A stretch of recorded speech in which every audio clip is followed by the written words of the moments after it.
Comment projeter enfin, j'ai vu déjà qu'il y avait une approche développement durable tout à l'heure et je pense qu'elle était un peu trop générale. Voilà, et moi je pense qu'on a trois conceptions, puisque l'ESCO traverse trois régions. On l'a vu, il y a le côté français, il y a le côté wallon-picard et le côté flamand. Et je pense qu'on a trois approches un peu différentes qui sont d'un côté le pragmatisme, d'un autre côté l'humanisme, d'un autre côté l'environnementalisme. Mais je pense qu'ici on doit aussi se situer au niveau du rêve, parce que si on rêve pas un peu, on ne fera jamais rien. Bon, donc, mais n'empêche que la notion de développement durable est quelque chose pour ma part, qui est tout de même la projection qui doit être, en tout cas, la base de notre vision. Et j'entends par là le côté simplement social, c'est-à-dire l'habitation. On ne peut pas être indifférent à la chose. Il y a des habitations le long de l'ESCO. Je prends la situation maintenant, puis je la projetterai en 2030. Il y a des habitations.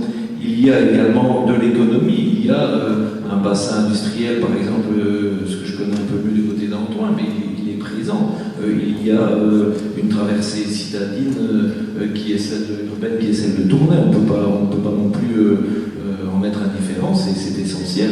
Il y a aussi tout le côté environnemental, les berges et toutes les zones qui sont immensément riches d'un point de vue écologique et au niveau de la biodiversité. Donc je pense, qu'on le veuille ou non, il y aura une forme d'utilisation séquentielle de l'ESCO.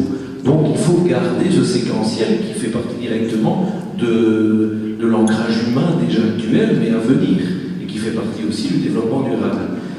Maintenant, il y a peut-être une notion que j'y ajoute, et ça c'est peut-être un vieux rêve, mais je suis certain qu'au-delà du transport purement marchandise, du transport fluvial, comme on l'entend purement et simplement, et au-delà aussi du touristique, je pense qu'il y a un point de vue de la mobilité. Moi j'ai toujours rêvé, je suis le bourgmestre de Brunehaut, j'ai toujours rêvé qu'on ait une barge qui transporte les gens plutôt que d'aller en bus, on prend une barge et on va jusque Tournai, puisque Tournai est le centre urbain qui centralise un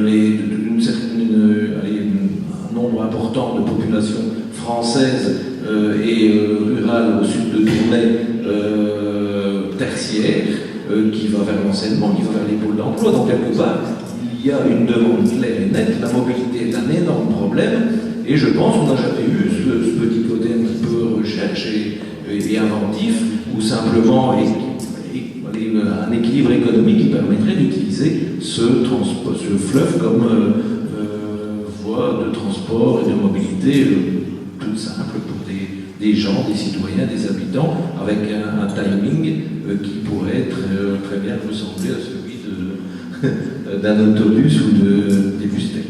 Voilà, enfin moi c'est ma vision, peut-être aussi ne pas négliger qu'on n'échappera pas, et c'est bien comme ça, parce que c'est historique, à l'alternance entre la ruralité et le côté urbain, les villes.